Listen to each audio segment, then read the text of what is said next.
അപ്പോൾ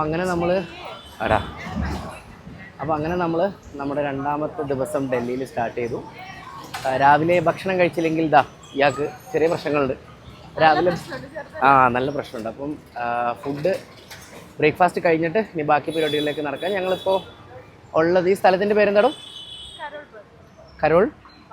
കരോൾ ബാഗിലാണ് ഞങ്ങളിപ്പോൾ ഉള്ളത്. പഹർഗഞ്ചിൽ നിന്ന് ഞങ്ങൾ ഇങ്ങോട്ട് ഓട്ടോ എടുത്ത് വന്നതാണ്. നല്ല ഏരിയ കേട്ടോ. കണ്ടോ?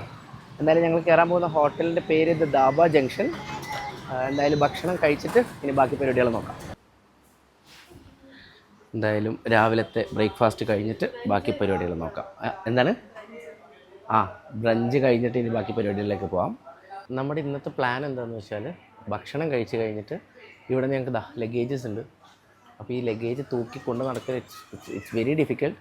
നമ്മളിവിടെ നേരെ സ്റ്റേഷനിൽ പോയിട്ട് അവിടെ ക്ലോക്ക് റൂമിൽ നമ്മുടെ ലഗേജ് സ്റ്റോർ ചെയ്യാനുള്ള പ്ലാനാണ്. അത് കഴിഞ്ഞിട്ട് നമ്മുടെ ഇന്നത്തെ പ്ലാൻ ജമാ മസ്ജിദ് പോകണം. ഞാൻ കഴിഞ്ഞ വ്ളോഗിൽ പറഞ്ഞ പോലെ അവിടെയാണ് നമ്മൾ കൊണ്ട് നിർത്തിയത്.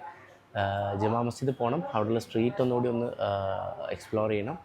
ആൻഡ് കഴിഞ്ഞ വ്ളോഗിൽ നിങ്ങൾ കണ്ടതല്ല, രാത്രിയാണ് പോയത്. അപ്പോൾ അധികം നമുക്ക് അങ്ങോട്ട് അത്ര സേഫ് അല്ലാത്തതുകൊണ്ട് അതത്ര അങ്ങ് എക്സ്പ്ലോർ ചെയ്യാൻ പറ്റിയില്ല. ജമാ മസ്ജിദ് കഴിഞ്ഞിട്ട് നമ്മൾ പ്ലാൻ ചെയ്യുന്നത് റെഡ് ഫോർട്ടാണ്. റെഡ് ഫോർട്ട്, ഓൾഡ് ഫോർട്ട്, അങ്ങനെ കുറച്ച് സ്ഥലങ്ങൾ നമ്മുടെ ഇന്നത്തെ അജണ്ടയിലുണ്ട്, മുഖ്യ അജണ്ടയിലുണ്ട്. കവർ ചെയ്യാൻ പറ്റുമെന്നുള്ള കാര്യം ഡൗട്ടാണ്. അങ്ങനെ ഫുഡ് വന്നിട്ടുണ്ട്. നമ്മൾ ഓർഡർ ചെയ്ത് നേരത്തെ പറഞ്ഞ പോലെ keema paratha, north Indian junction special താലി, അങ്ങനെ എന്തോ ആണ്. ഇത് ഞാൻ ഉദ്ദേശിച്ച കീമ ഇങ്ങനെയല്ല. ഞാൻ ഉദ്ദേശിച്ച ഇനിയിപ്പോൾ അതെൻ്റെ കുഴപ്പമാണെന്ന് എനിക്കറിയില്ല. എന്തായാലും ഞാൻ ഉദ്ദേശിച്ച കീമ എൻ്റെ കീമ ഇങ്ങനെയല്ല. ഞാനതല്ല ഉദ്ദേശിച്ചത്. Anyways it look delicious. എന്തായാലും കഴിച്ചു നോക്കട്ടെ, എന്നിട്ട് എങ്ങനെയുണ്ടെന്ന് അറിയാം.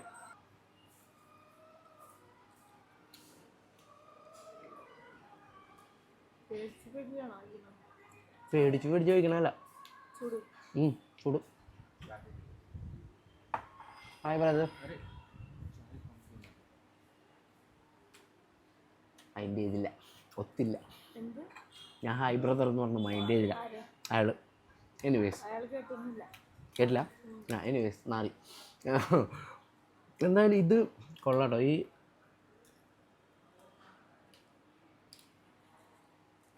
ഇത് നമ്മൾ ഈ കഴിക്കുന്ന നാട്ടിൽ നിന്ന് ഇപ്പം ഐഷയുടെ വീടിനവിടെ കീമ എന്ന് പറഞ്ഞ്, അതിന് പൊതുവേ നമ്മൾ ഈ പാകിസ്ഥാനി റെസ്റ്റോറൻറ്റ്സിലൊക്കെ പോയി കഴിഞ്ഞാൽ അവിടെ നിന്ന് കിട്ടുന്ന കീമ അല്ല, ഇറ്റ്സ് entirely different. ഒന്നുകൂടി പറഞ്ഞു നോക്കാം. How are you, brother? Good. How are you? I'm fine. And you? Good. What's your name? My name is Negi. Thank you so much. Yeah, welcome. It's good. Thank you. നമ്മൾ പിടിച്ചു. Anyways ഇത് കൊള്ളാം. ഞാനിനി ഈ റൈത്തയിലൊന്ന് dip ചെയ്ത് കഴിച്ച് നോക്കട്ടെ.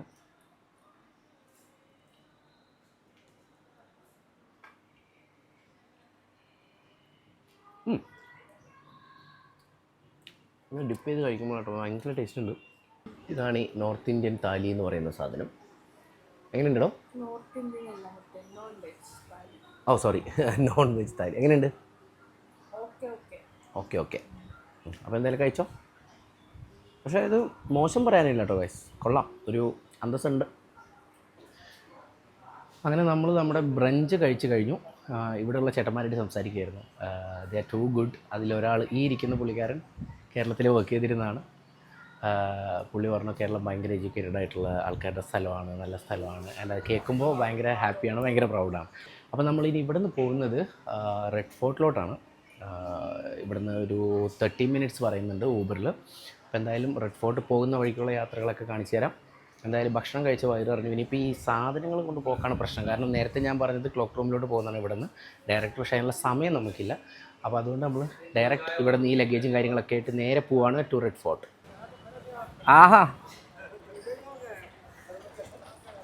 ഞങ്ങളുടെ ഊബറാണത്.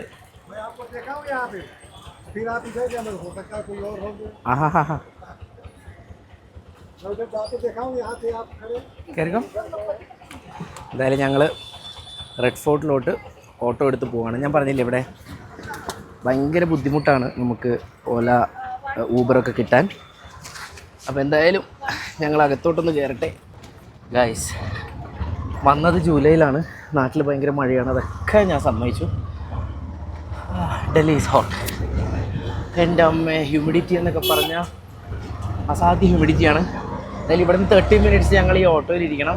പിന്നെ നേരത്തെ പറഞ്ഞ പോലെ നമ്മളൊരു ബഡ്ജറ്റ് ഫ്രണ്ട്ലി ആയതുകൊണ്ടും പിന്നെ പബ്ലിക് ട്രാൻസ്പോർട്ടേഷനിൽ യാത്ര ചെയ്യാനുള്ളൊരു ത്വര കൊണ്ടും എൻ്റെ റീല് കണ്ടിട്ടുള്ളവർക്കറിയാം. ഞാൻ പണ്ട് കുറച്ച് മുമ്പ് ഒരു മാസം മുമ്പേ KSRTCയിൽ കയറാനുള്ളൊരു ത്വര കാരണം ഞാൻ KSRTC പോയി മൂഞ്ചി മൂഞ്ചി മൂഞ്ചി മൂഞ്ചി മൂഞ്ചി അതായതാണ്. അപ്പോൾ അതുകൊണ്ട് ഇതിപ്പോൾ എന്താ അവസ്ഥ എന്നറിയില്ല. എന്തായാലും റെഡ് ഫോർട്ട് എത്തുമ്പോഴേക്കും ഞങ്ങൾ രണ്ടുപേരും ഇങ്ങനെ തന്നെ ഉണ്ടായാലോ അത്രയും നല്ലത്. പിന്നെ ട്രാഫിക്കിന് ഒരു പര്യായം ഉണ്ടെങ്കിൽ അത് ഡൽഹിയാണ് ഗൈസ്. ഞാൻ ആക്ച്വലി ബാംഗ്ലൂർ, ചെന്നൈയിലുണ്ടായിരുന്ന സമയത്തൊക്കെ അവിടെയൊക്കെ അത്യാവശ്യം നല്ല ട്രാഫിക്കുള്ള ഏരിയാസാണ്. And I love the traffic in Chennai. അതെന്തുകൊണ്ടാണെന്ന് ചോദിക്കരുത്, എനിക്കിഷ്ടമാണ്. 2011-2012 ഉണ്ടായിരുന്നതാണ് ചെന്നൈയിൽ. പക്ഷേ ഇത് ആക്ച്വലി ഇവർക്ക് തോന്നിയ പോലെയൊക്കെ വണ്ടി ഓടിക്കുകയാണ്. ഞാൻ കാണിച്ചു തരാം കേട്ടോ. അപ്പോൾ നമ്മളങ്ങനെ ഓൾമോസ്റ്റ് റെഡ് ഫോർട്ടിൻ്റെ അടുത്ത് എത്താനായിട്ടുണ്ട്. ഫുൾ ബഹളമാണ് ഇവിടെ, ഹോണടിയും കാര്യങ്ങളൊക്കെ ആയിട്ട്. ഞാൻ പറയുന്നത് കേൾക്കുന്നുണ്ടോ എന്ന് പോലും എനിക്ക് ധാരണയില്ല. പിന്നെ ഞാൻ നേരത്തെ പറഞ്ഞ പോലെ ഇവിടെ ഭയങ്കര റഷാണ് എപ്പോഴും. ആളുകളൊക്കെ ഒട്ടും തീരെ റോഡ് ഡിസിപ്ലിൻ ഇല്ലാത്ത ഒരു സ്ഥലം എന്ന് വേണമെങ്കിൽ പറയാം. ഞാൻ മോശമായിട്ട് പറയുന്നതല്ല, പക്ഷേ അങ്ങനെയാണ്. മേ ബി ചിലപ്പോൾ നമ്മളുടെ അവിടെ ഒന്നും ഇങ്ങനെ ഇല്ലാത്തത് കൊണ്ട് തോന്നുന്നതായിരിക്കും. ഇവിടെയുള്ള ആളുകൾ ഇതിന് യൂസ്ഡ് ആയിരിക്കും. ബട്ട് സ്റ്റിൽ നമ്മൾ ഓൾമോസ്റ്റ് റെഡ് ഫോർട്ടിൻ്റെ അടുത്ത് എത്തിയിട്ടുണ്ട്. ഈ ഓട്ടോ ഓടിക്കുന്ന ചേട്ടൻ നൈസായിട്ട് നമ്മൾ എവിടെയോ ഇറക്കി വിടാനുള്ള പരിപാടിയാണ്. പുള്ളി പറഞ്ഞ ഹിന്ദി എനിക്ക് മനസ്സിലായില്ല, ഞാൻ പറഞ്ഞ ഇംഗ്ലീഷ് പുള്ളിക്ക് മനസ്സിലായില്ല, അതവസ്ഥ. ഞാൻ നേരത്തെ പറഞ്ഞ പോലെ മറ്റേ ഓട്ടോക്കാരൻ ചേട്ടൻ നമ്മൾ വേറെ എവിടെയോ ഇറക്കി. എന്നിട്ടിപ്പോൾ വേറെ ഓട്ടോ എടുത്തിട്ട് ഞങ്ങൾ എൻട്രൻസിലോട്ട് പോവാണ്. ഇത് എനിക്ക് തോന്നുന്നത് ഷെയർഡ് ഓട്ടോ എന്ന് തോന്നുന്നില്ല, ഷെയർഡ് ഓട്ടോ ആണ്. അപ്പോൾ എൻട്രൻസിൻ്റെ അവിടെ എല്ലാം പുള്ളി ഇറക്കി. പുള്ളി എന്തോ ഞാൻ നേരത്തെ പറഞ്ഞില്ല, പുള്ളി പറഞ്ഞ ഹിന്ദി എനിക്ക് മനസ്സിലായില്ല, ഞാൻ പറഞ്ഞ ഇംഗ്ലീഷ് പുള്ളിക്ക് മനസ്സിലായില്ല. അപ്പോൾ പുള്ളി എനിക്ക് തോന്നുന്നു ഇത് തന്നെയാണ് പറഞ്ഞേക്കുന്നത്, ഇതെല്ലാം എൻട്രൻസ് ഇറ്റ്സ് നോട്ട് അലൗഡ് എന്ന് പുള്ളി പറഞ്ഞു ഇംഗ്ലീഷിൽ, അതെനിക്ക് മനസ്സിലായി. അപ്പോൾ എന്തായാലും ഞങ്ങൾ എൻട്രൻസ് അപ്പുറത്താണ്, അപ്പോൾ അങ്ങോട്ട് പോട്ടെ. അതിഭീകര ചൂട് മക്കളെ, അതിഭീകര ചൂട്. അങ്ങനെ നമ്മൾ നീണ്ട പോരാട്ടത്തിനൊടുവിൽ റെഡ് ഫോർട്ടിൻ്റെ ഏരിയയിലോട്ട് എത്തി. ഇതിപ്പോൾ നമ്മൾ എൻട്രൻസിലോട്ട് പോവാണ്. എൻട്രൻസിലോട്ട് പോവാണ്. അത്യാവശ്യം നല്ല തിരക്കുണ്ട് ഇവിടെ. പിന്നെ ഈ പറഞ്ഞ പോലെ നല്ല ചൂടും. ഈ റെഡ് ഫോർട്ടൊക്കെ നമ്മൾ ഈ പഠിക്കുന്ന സമയത്ത് നമ്മളിതിനെപ്പറ്റി ഹിസ്റ്ററി പഠിച്ചിട്ടുണ്ട്. ഇത് നേരിട്ട് കാണുമ്പോൾ നമുക്ക് കിട്ടുന്നൊരു ഫീലുണ്ട്. ആക്ച്വലി ഇത് അകലെന്ന് കാണുമ്പോൾ തന്നെ എനിക്ക് അത് ആക്ച്വലി അതൊരു എക്സ്പീരിയൻസാണ്. നമ്മളതിവിടെ വന്ന് തന്നെ അനുഭവിക്കണം. And it's very beautiful, very very beautiful. ഈ കാണുന്നതാണ് റെഡ് ഫോർട്ടിൻ്റെ ഒരു ഭാഗം. ഇതാണ് എൻട്രൻസ് കേട്ടോ.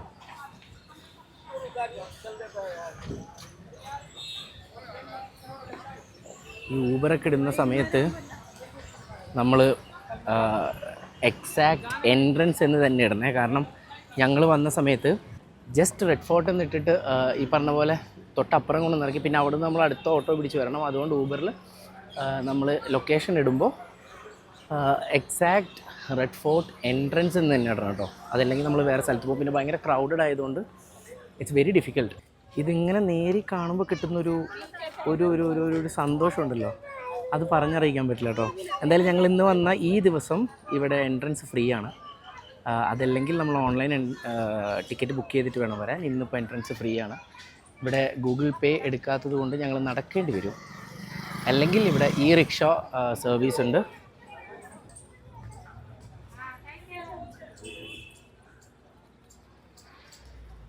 ഞങ്ങളിതാ ഇങ്ങനെ റെഡ് ഫോർട്ടിൻ്റെ സൈഡിലൂടെ രണ്ടുപേരും നടന്നിങ്ങനെ പോകുന്നു. ഇവിടെ നല്ല തിരക്കുണ്ട്. പിന്നെ ഞാൻ നേരത്തെ പറഞ്ഞ പോലെ നല്ല ചൂടും. നമ്മൾ ഇത് എൻട്രി ഫ്രീ ആണ് നമുക്കുള്ളത്. ഇന്ന് മാത്രം. അത് ഞാനവിടെ ചോദിച്ചിരുന്നു. അപ്പോൾ അവർ പറഞ്ഞത് ഇന്ന് ആജ് എൻട്രൻസ് ഫ്രീ ഇതാ അവർ പറഞ്ഞത്. അതല്ലെങ്കിൽ നമുക്ക് ഓൺലൈൻ ടിക്കറ്റ് എടുക്കാനുള്ള ഓപ്ഷൻ ഉണ്ട്. ഞാൻ നേരത്തെ പറഞ്ഞിരുന്നു.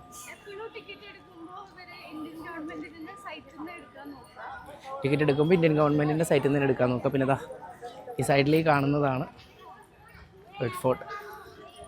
And it's beautiful guys. നല്ലൊരു എക്സ്പീരിയൻസ് ആണ് ഇവിടെ ഇങ്ങനെ. ആൻഡ് ഇത് 1630 ആക്ച്വലി ഇതിൻ്റെ കൺസ്ട്രക്ഷൻ സ്റ്റാർട്ട് ചെയ്യുന്നത്. മുഗൾ എംപറർ ഷാജഹാൻ ആണ് ഇതിൻ്റെ പണി തീർത്ത ആൾ. ഏകദേശം 10 വർഷം എടുത്തിട്ടാണ് റെഡ് ഫോർട്ട് പണിത് തരുന്നത്. അതായത് 1630 തുടങ്ങിയിട്ട് 1640 ഇതിൻ്റെ പണി കഴിയുന്നത്. അപ്പോൾ എത്രയോ വർഷങ്ങളായിട്ട് ഇവിടെയുള്ള ഒരു അത്ഭുതം എന്ന് തന്നെ പറയാം കേട്ടോ.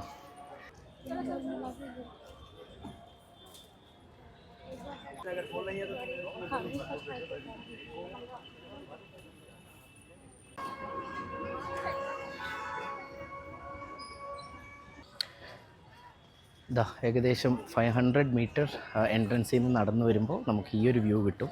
നമുക്ക് റോട്ടിൽ നിന്ന് ആക്ച്വലി ഈ വ്യൂവിൻ്റെ ഫ്രണ്ടാണ് കാണുക. I thought this is the entrance, പക്ഷേ ഇത് എൻട്രൻസ് അല്ല കേട്ടോ. എൻട്രൻസിന് നമ്മൾ വേറെ സ്ഥലത്ത് വരണം. ഞാൻ എൻ്റെ പുറകെ കാണുന്ന ഈ സാധനമൊക്കെ 1638 പണിത് വെച്ചതാണെന്നുള്ളതാണ് അതിൻ്റെ ഏറ്റവും വലിയൊരു കാര്യം. 10 വർഷം എടുത്ത് പണിതൊരു മഹാസംഭവമായിട്ടത്. ഇതൊരു എക്സ്പീരിയൻസ് ആണ് എൻ്റെ പുറകെ ഇതാ കാണുന്ന ഈ റെഡ് ഫോർട്ട്.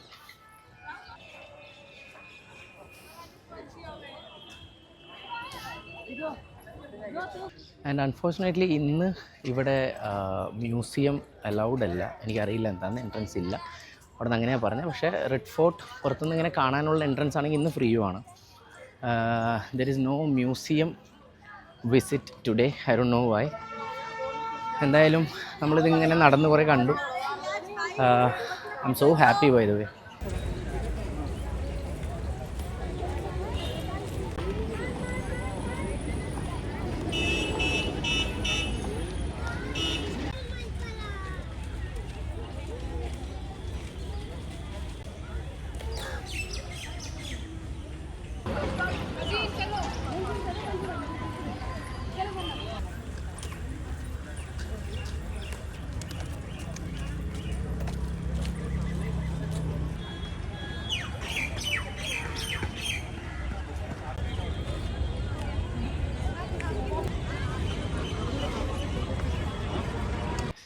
പിന്നെ ഇതിൻ്റെ ഒരു പ്രത്യേകത എന്താണെന്ന് വെച്ചാൽ ഇത് കംപ്ലീറ്റ് ആയിട്ട് റെഡ് സാൻഡ് സ്റ്റോണിൽ പണിത ഒരു മഹാസംഭവമാണ്. ഞാൻ നേരത്തെ പറഞ്ഞില്ലേ 10 വർഷം എടുത്ത് അവർ പണിത് നടന്ന ഈ റിക്ഷയാണ് ഞാൻ പറഞ്ഞ നേരം. ഈ റിക്ഷയ്ക്ക് പെർ പേഴ്സൺ 20 റുപ്പീസോ സംതിങ്. ദേ ഇരിക്കണം കേട്ടോ നമ്മുടെ കൂടെ വന്ന ആൾ. ഉറങ്ങിയോ ഡോ? എന്തായി ഇത് ചെല്ലാനില്ല? കാണണ്ട, വെള്ളം വേണം ബാ. അപ്പോൾ റെഡ് ഫോർട്ടിൽ നിന്ന് ഞങ്ങൾ തിരക്കിയാണ്. ആ എൻട്രൻസ് വഴി പോകാൻ പോയപ്പോൾ ഐഷ സീൻ വെള്ളം കുടിക്കണം. കാരണം ആ എൻട്രൻസിലെ ഒരു കടയിലും ജീപ്പേ ഇല്ല. അതുകൊണ്ട് ഞങ്ങൾ ഇപ്പുറത്തെ എൻട്രൻസിലോട്ട് കുറച്ച് കൂടെ നടന്നു വന്നു.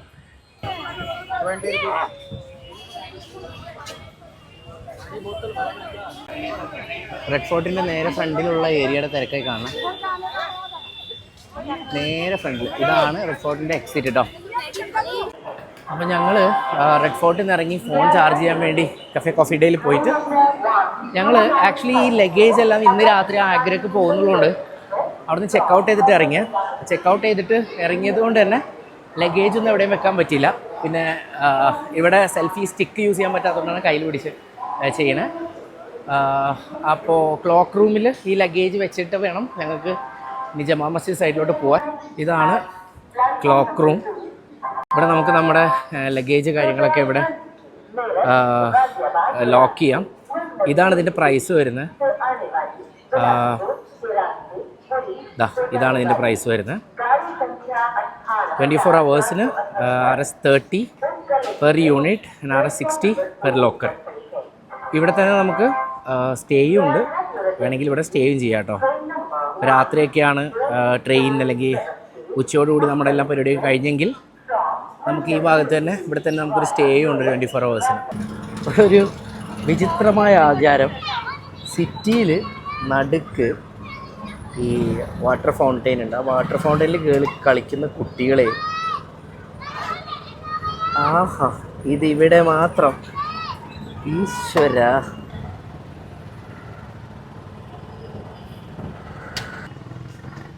അപ്പോൾ നമ്മൾ കുറച്ച് സ്ട്രീറ്റ് ഫുഡ്സ് ട്രൈ ചെയ്യോ ഇല്ലയെന്നറിയില്ല. വൃത്തി പ്രശ്നങ്ങളൊക്കെ ട്രൈ ചെയ്യുമോ എന്നറിയില്ല. പക്ഷേ ഒരു സ്ട്രീറ്റിലൂടെ നമ്മൾ പോവാണ്. ഇത് ഭയങ്കര ഫേമസ് ആയിട്ടുള്ള കബാബിനും ഒക്കെ ഭയങ്കര ഫേമസ് ആയിട്ടുള്ള, പിന്നെ മറ്റേ ആ സ്വീറ്റ് എന്താണ്, ഷായ് തുക്കട ആ പിന്നെ മൊഹബത്ത് കാ സർബത്ത് അങ്ങനത്തെ സാധനങ്ങൾക്കൊക്കെ ഭയങ്കര ഫേമസ് ആയിട്ടുള്ള ഒരു സ്ട്രീറ്റിലൂടെ പോവാണ്. ഞാൻ നിങ്ങൾക്ക് ആ കാഴ്ചകൾ കാണിച്ചു തരാം. അവിടുന്ന് ഭക്ഷണം കഴിക്കുമോ എന്നുള്ളവർ അറിയില്ല. Let's see.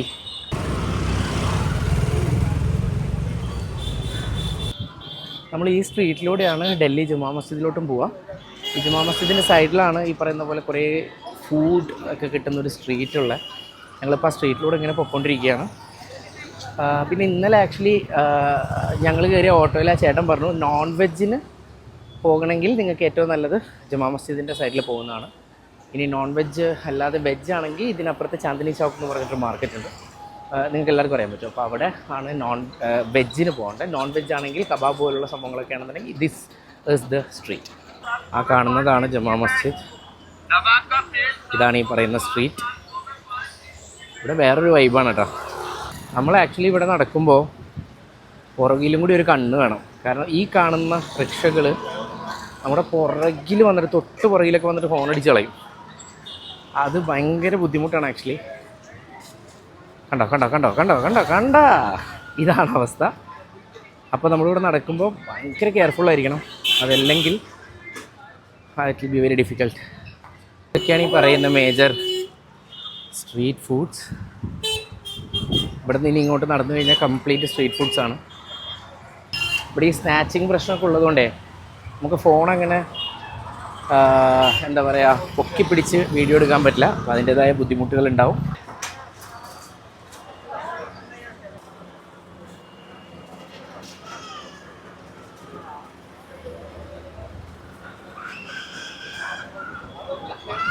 ഈ ഏരിയയിലൊക്കെ ഇങ്ങനത്തെ ഇതൊക്കെയാണ് ഇവിടുത്തെ കടകളുടെ ഒരു അവസ്ഥ കേട്ടോ. അതുകൊണ്ടാണ് ഞാൻ നേരത്തെ പറഞ്ഞത് ഭക്ഷണം ഇവിടെ നിന്ന് കഴിച്ച് കാണിക്കാൻ പറ്റില്ല, ടേസ്റ്റും പറയാൻ പറ്റില്ല. ഇവിടുത്തെ ഒരു ഏരിയ മൊത്തത്തിൽ കാണിക്കാമെന്നേ ഉള്ളൂ. ഈ ഏരിയയിലൊക്കെ കംപ്ലീറ്റ് ഫ്രൂട്ട്സ്, പാനിപൂരി, ബേൽപൂരി അങ്ങനത്തെ ഐറ്റംസൊക്കെയാണ്. ഈ സൈഡിലൊക്കെ ഞങ്ങൾ നടക്കുന്ന സൈഡിലാണ് ഫുള്ളി കബാബ് ഷോപ്സും കാര്യങ്ങളൊക്കെ. ഈ കാണുന്നതാണ് ഡൽഹി ജുമാ മസ്ജിദ് കേട്ടോ. ഇങ്ങനെ കബാബ്സ് ഉണ്ടാവും ഈ സൈഡിലൊക്കെ. ഫുൾ ഇവിടെ എനിക്ക് തോന്നുന്ന ആൾക്കാർ കബാബ് ഫാൻസ് ആണെന്ന് തോന്നുന്നു കേട്ടോ. ഫുൾ ഓഫ് കബാബ്സാണ് ഇവിടെ. എവിടെ തിരിഞ്ഞാലും കബാബ്. അങ്ങനെ കണ്ടു മക്കളെ ഷവർമ്മ. ഇവിടെ ആകെ ഞാൻ കണ്ടൊരു ഷവർമ്മയാണ് പോയി. എനിവേസ് ഇതൊക്കെയാണ് ഈ ഫുഡ് സ്ട്രീറ്റിൻ്റെ അവസ്ഥ. But this view is beautiful. ഇത് നല്ല വ്യൂ ആണ് ഇവിടെ നിന്ന് ഇങ്ങനെ കാണാൻ. അതൊരു ഭയങ്കര ഒരു സ്പിരിച്വൽ ഒരു വൈബാണ് ആക്ച്വലി. ഈ ഒരു ഏരിയയിലോട്ട് വരുമ്പോൾ ഈ പോകുന്ന റിക്ഷാസൊക്കെ കണ്ടോ. ഇതൊക്കെ ശരിക്കും വന്ന് എക്സ്പീരിയൻസ് ചെയ്യേണ്ടതാണ്. പക്ഷേ എല്ലാവർക്കും ഈ പറഞ്ഞ കണ്ടോ വണ്ടി പോയണ്ടോ. ഇതാണ് നമ്മൾ ബാക്കിലൂടെ ഒരു കണ്ണ് വേണം. കുറച്ച് ബുദ്ധിമുട്ടാണ് ഇവിടെ നമ്മളിങ്ങനെ ഫോൺ പിടിച്ചിങ്ങനെ നടക്കില്ല. അതുകൊണ്ടാണ് മേ ബി ചിലപ്പോൾ ഈ വീഡിയോസൊന്നും കാണുന്നവർക്ക് ഇഷ്ടപ്പെടും എന്ന് വിചാരിക്കണം. എനിക്ക് പറ്റുന്ന പോലെ ഞാൻ വീഡിയോസ് എടുക്കുന്നുണ്ട്. പിന്നെ നേരത്തെ ഞാൻ പറഞ്ഞ പോലെ സ്നാച്ചിങ് പ്രശ്നം ഉള്ളതുകൊണ്ടേ ഞാൻ അധികം അങ്ങ് ഫോൺ പൊക്കിപ്പിടിച്ച് ഫോൺ പൊക്കിപ്പിടിച്ച് വീഡിയോ എടുക്കുന്നില്ല.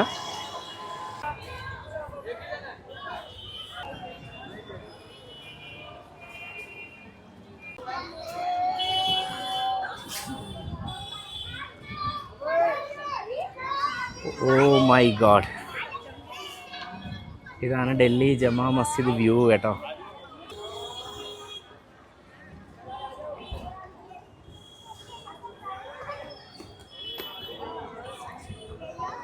അപ്പോൾ അങ്ങനെ നമ്മളിതാ ഡൽഹി ജമാ മസ്ജിദിൻ്റെ ഫ്രണ്ടിലെത്തി.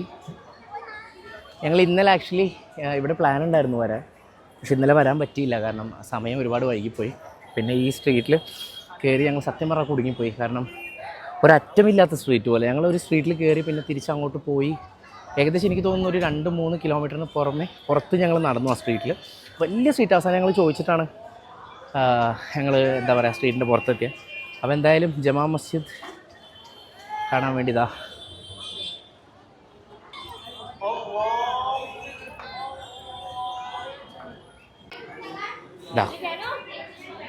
നമ്മൾ ഷൂ പുറത്ത് ഊരിയിടണം. ഞാൻ പുറത്ത് ഊരിയിട്ടില്ല, കയ്യിൽ പിടിക്കണം. ഇതാണ് ഡൽഹി ജമാ മസ്ജിദിൻ്റെ അകത്തുള്ള വ്യൂ. ഞാൻ പറഞ്ഞില്ലേ നേരത്തെ, ഒരു ഭയങ്കര സ്പിരിച്വൽ വൈബ് പിടിക്കണമെങ്കിൽ യുവർ പ്ലേസ് ഇസ് ദിസ്. ഇവിടെ വന്നാൽ മതി.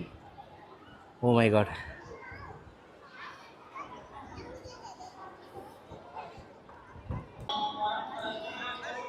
ഭയങ്കര തിരക്കുണ്ട് ഇവിടെ. എനിക്ക് തോന്നുന്നു പ്രെയർ ടൈമാണ്. പ്രെയർ ടൈമിൽ ശരിക്കും വിസിറ്റേഴ്സിനെ അലൗ ചെയ്യില്ല എന്നുള്ളതാണ് ഞാൻ ഗൂഗിളിൽ നിന്ന് മനസ്സിലാക്കിയത്. പക്ഷെ ഇപ്പോൾ പ്രെയർ ടൈമാണ്, ഇവിടെ വിസിറ്റേഴ്സിനെ അലൗ ചെയ്യുന്നുണ്ട്. മഗ്‌രിബിന് ശേഷം പെണ്ണുങ്ങൾക്ക് കയറാൻ പറ്റില്ല, അങ്ങനെ എന്തൊക്കെയോ ഉണ്ട്. പക്ഷേ ഗൂഗിളിൽ പറയുന്നത് ഇവിടെ പ്രെയർ ടൈമിൽ വിസിറ്റേഴ്സിനെ അലൗ ചെയ്യില്ല എന്നാണ്. And this is beautiful and we are here at Delhi Jama Masjid. ഞാൻ പറഞ്ഞില്ലേ ഇതാ ഷൂ എവിടെ? ഞാൻ വീഡിയോ എടുക്കുന്നുണ്ടാണ് എൻ്റെ ഷൂ പുള്ളിയുടെ കൈ കൊടുത്ത്. ഇനി അതാരും പറയരുത്. എന്തായാലും ഡൽഹി ജമാ മസ്ജിദിൻ്റെ കുറച്ച് നല്ല ഷോർട്സ് ഞാൻ കാണിച്ചു തരാം.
ഞാൻ പള്ളിയുടെ അകത്ത് കയറി, പക്ഷെ അവിടെ വീഡിയോ എടുക്കാൻ അവർ അലൗ ചെയ്തില്ല.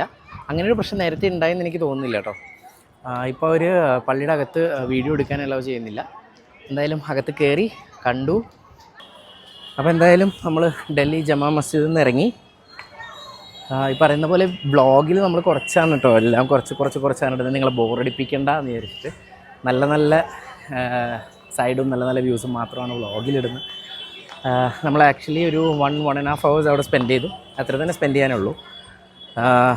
Now we are going to Hazrat Nizamuddin railway station.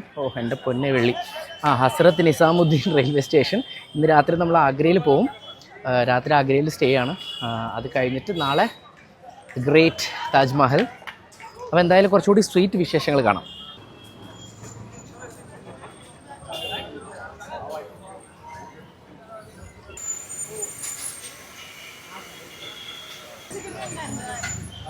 Butter chicken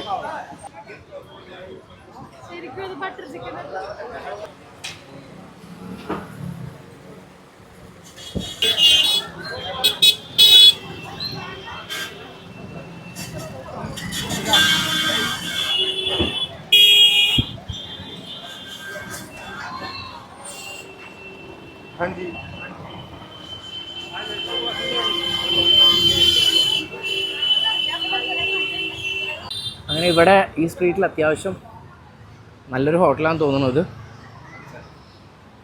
ഇവിടുത്തെ ഫുഡ് കഴിക്കല്ലേ? Thank you. നമ്മ കാസർഗോട്ടുകാർക്ക് എന്തും എവിടെ പോയെങ്കിലും ഫസ്റ്റ് പ്രയോറിറ്റി വരുന്ന ഫുഡല്ലേ. അങ്കും ഡൽഹിയിലൊക്കെ വരുമ്പോഴത്തേക്ക് ഫസ്റ്റ് മൈൻഡിലുണ്ട് ഫുഡിനെ കുറിച്ചിട്ട് മാത്രം. അങ്ങനെ ഞാൻ ഓൻ്റെയൊക്കെ കയറിയിട്ട് വന്നത്.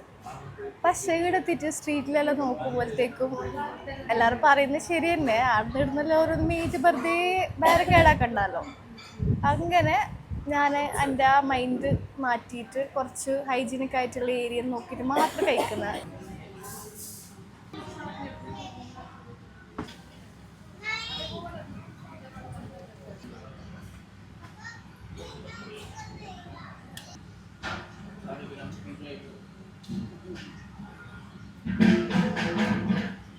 അങ്ങനെ ഫുഡടി കഴിഞ്ഞു. എന്തായാലും ഈ സ്ട്രീറ്റിൽ നിന്ന് ഫുഡ് കഴിക്കണമെന്നുണ്ടായിരുന്നു. ഈ സ്ട്രീറ്റിൽ നിന്ന് തന്നെ ഫുഡ് കഴിച്ചു. പക്ഷേ ഒരു ഹോട്ടലിൽ നിന്നാണ് കഴിച്ചതെന്ന് മാത്രം. It's not a street food. എന്തായാലും ഞങ്ങൾ ഇനിയിപ്പോൾ ഇന്ന് ആഗ്രയിലോട്ട് പോവും താജ്മഹൽ കാണാൻ. നാളെ ഏർലി മോർണിംഗ് താജ്മഹൽ കാണാൻ വേണ്ടി പോകുന്നുണ്ട്. അപ്പോൾ ഞങ്ങൾ ഇന്ന് രാത്രി സ്റ്റേ ആഗ്രയിലാണ്. അപ്പോൾ ഞങ്ങൾ we are going back to Hazrat Nizamuddin station. അവിടെ നിന്ന് ട്രെയിനാണ് 8:30 ട്രെയിൻ. 10:20 അല്ലേ, 10:20, 10:30, 10:45 ആഗ്രയിലെത്തും. അവിടെ നമ്മളൊരു ഹോം സ്റ്റേ ആണ് ബുക്ക് ചെയ്തേക്കുന്നത്. അപ്പോൾ എന്തായാലും ഇന്നത്തെ ഈ പരിപാടി ഇവിടെ വെച്ച് കഴിഞ്ഞു. അപ്പോൾ ഇനി നാളെ ആഗ്രയിൽ കാണാം. ഇന്ന് രാത്രി ആഗ്രയിൽ കാണാം. അതെ. ബൈ.